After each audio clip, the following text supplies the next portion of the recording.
Payakaraopeta MLA గారు అబద్ధాలు చెప్తూ ఉన్నారు.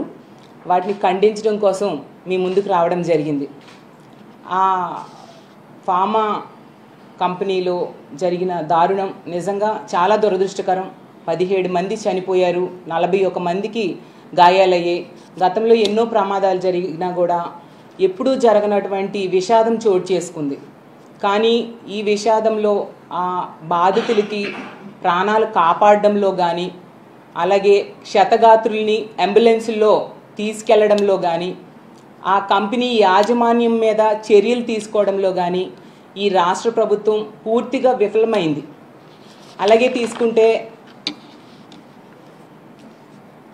చంద్రబాబు నాయుడు గారైనా, మంత్రులైనా, స్థానిక మంత్రి అయినా, అలాగే ఎంపీ ఎమ్మెల్యేలు అందరూ కూడా వాళ్ళకి అండగా నిలబడడంలో విఫలమయ్యారు. చంద్రబాబు నాయుడు గారు ఈ కూటమి ప్రభుత్వం ఎక్కడో మదనపల్లిలో పేపర్స్ తగలబడిపోతే హెలికాప్టర్ ఇచ్చి డీజీపీని పంపించారు. మరి 17 మంది ఎంత దారుణంగా యాక్సిడెంట్లో చనిపోయారు. ఏమి ఒక హెలికాప్టరో ఫ్లైటో వేసి హోంమంత్రి గారిని అలాగే డీజీపీ గారిని అక్కడికి పంపొచ్చు కదా, అలాంటి ఆలోచన రాలేదా? అంటే కాలిపోయిన పేపర్లకున్న విలువ 17 మంది ప్రాణాలకు లేదా? ఉత్తరాంధ్ర ప్రజల ప్రాణాలకు అంత విలువ లేదా అని నేను అడుగుతూ ఉన్నాను.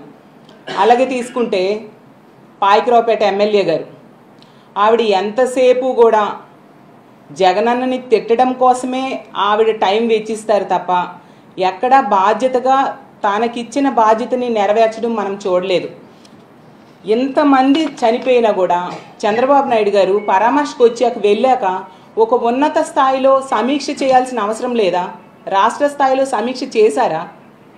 ఒక industries department, factories department, pollution department, కార్మిక శాఖ వీళ్ళందరితోని ఒక ఫైర్ డిపార్ట్మెంటు, ఎలక్ట్రికల్ డిపార్ట్మెంటు రాష్ట్ర స్థాయిలో ఉంటాయి కదా, వీళ్ళందరితో కలిపి ఒక సమీక్ష చేశారా? ఇది ఏమీ చేయకుండా వీకెండ్కేమో స్పెషల్ ఫ్లైట్లో హైదరాబాద్ వెళ్ళిపోయారు. సరే మంచిదే, కానీ ఇవి చేసి వెళ్ళొచ్చు కదా. అంటే లెక్కలేనితనం, నెగ్లిజెన్సీ, ప్రజల ప్రాణాల మీద వాళ్ళకున్న నెగ్లిజెన్సీని తెలియజేస్తూ ఉంది. అలాగే తీసుకుంటే వీళ్ళేమో వాళ్ళు బాధ్యత నెరవేర్చడంలో ఘోరంగా విఫలమయ్యి మళ్ళీ తిరిగి గత ప్రభుత్వం మీద, మా జగనన్న మీద బురద జల్లడానికి ప్రయత్నిస్తూ ఉన్నారు. దాన్ని చూసి ప్రజలు అసహించుకుంటూ ఉన్నారు. పాయకరావుపేట ఎమ్మెల్యే గారు అయితే మరీ దారుణంగా మాజీ ముఖ్యమంత్రి గారిని పట్టుకొని చాలా చులకనగా మాట్లాడుతూ ఉన్నారు. అసలు ఆవిడ అలా తిట్టినంత మాత్రాన జగన్ గారికి ఉన్న విలువ ఏమాత్రం తగ్గదు. ఆకాశం మీద ఉమ్మేస్తే మన మీదే పడుతుంది. అసలు అనిత గారికి నేను ఒకటే అడుగుతూ ఉన్నాను, అమ్మ మీరు వాడుతున్న భాష, మీరు మాట్లాడుతున్న మాటలు ఈ సభ్య సమాజం వింటే ఏమనుకుంటుంది? రాష్ట్రంలో ఉన్న తల్లిదండ్రులు ఏంటి ఈవిడ ఇలాంటి భాష మాట్లాడుతున్నారు, మా పిల్లలు ఇది నేర్చుకుంటారేమో అని భయపడుతూ ఉన్నారు మీ భాష చూసి. అందరి వరకు ఎందుకు మీ పిల్లలు అడగరా, అమ్మ ఏంటి ఇలాంటి భాష మాట్లాడుతున్నావు అనేసి? రేపొద్దున పిల్లలు అదే భాష మాట్లాడితే తప్పు అని మీరు చెప్పగలరా? చెప్తే అమ్మ నువ్వు మాట్లాడిన మాటలే కదా మేము మాట్లాడుతున్నామని అనరా? ఇదేనా మీరు ఫ్యూచర్ జనరేషన్స్కి ఇస్తున్న సందేశం అని నేను అడుగుతూ ఉన్నాను.